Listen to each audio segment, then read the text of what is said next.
Welcome to another extended edition of the I-24 News Desk. I'm Batya Leventhal, coming to you live from Tel Aviv with the top stories making news at this hour. Israel's Defense Minister Yoav Gallant is slated to meet with his American counterpart Lloyd Austin in Washington later this month. This, according to a statement released by Gallant's office on Sunday. It will be his first official visit to the U.S. Capitol as the Israeli Defense Minister, although Gallant has already met with Austin on previous occasions, including in both Brussels and Jerusalem.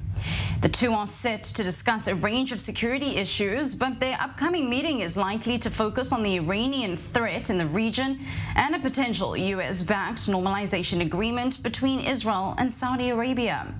That possible deal has generated a fortune of buzz lately, with new developments making headlines every few days. Well, let's cross now live to Porto Coeli in Greece, where I'm joined by Ariel Levite, a non-resident senior fellow for technology and international affairs at Carnegie Endowment for International Peace, a Washington-based think tank. Thank you very much for joining me, and good morning to you. Saudi Arabia wants a civilian nuclear program, saying it will not aim to build a bomb unless arch-rival Iran does. But that's a bit contradictory, is it not? Well, the story is much more complicated than that. You have to bear in mind that the Saudi nuclear plans have all along been somewhat confused and contradictory and uncertain, a true reflection of the capricious nature of the regime. They've been harboring nuclear energy ambitions for more than a decade, with all the wrong basically indications suggesting that they were not serious about it. So it's dragged on and on. They basically wanted to show that they can do better than the UAE, and they had failed. Now they're at it again, and they're emitting conflicting signals.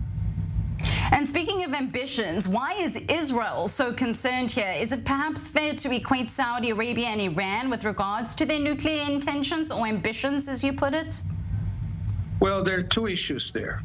There is one issue, which is what the impact of the Saudi deal would be in and of itself. And there is another issue, which is what are going to be the consequences of the precedents that would be set in setting up the Saudi nuclear program. So if we separate the two, on the Saudi by itself, the biggest concern on the nuclear power plants is safety and security, because the kingdom is neither safe nor secure. And on the ambitions to have a nuclear fuel cycle to accompany it, namely enrichment of uranium, they have no commercial justification for it. And so it looks like the reasons they're pursuing it are neither economic nor technical or operational. They have to do with some political statement or a nuclear weapons ambition. The broader implications are that if you actually allow Saudi Arabia to have a nuclear fuel cycle that the U.S. facilitates, you legitimize the Iranian nuclear weapons ambitions in terms of enrichment, and you actually open a can of worms in terms of others pursuing the same thing in Turkey, in Egypt, in the Gulf, and obviously in Asia as well. Well, speaking exactly of that, if so many more nations want such nuclear abilities, whether it actually is for a civilian purpose or in the case of weaponry, what exactly happens to the non-proliferation of nuclear weapons treaty? Are we regressing here simply at what would be called the expense of peace? So let's distinguish between the treaty itself and non-proliferation policy. There is nothing about the transfer of nuclear fuel cycle technology that would contradict the treaty, as long as it's accompanied by safeguards. So in and of itself, the treaty would not be in jeopardy. However, the history has all along been predicated on trying to prevent proliferation by denying fuel cycle technologies. And where that has been impossible or unavailable, like with Iran, concern had a reason that it may be used for the wrong purposes.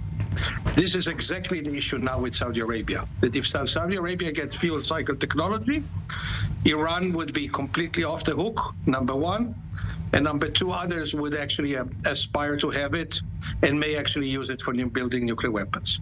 So that's exactly gets to the crux of the problem with hand.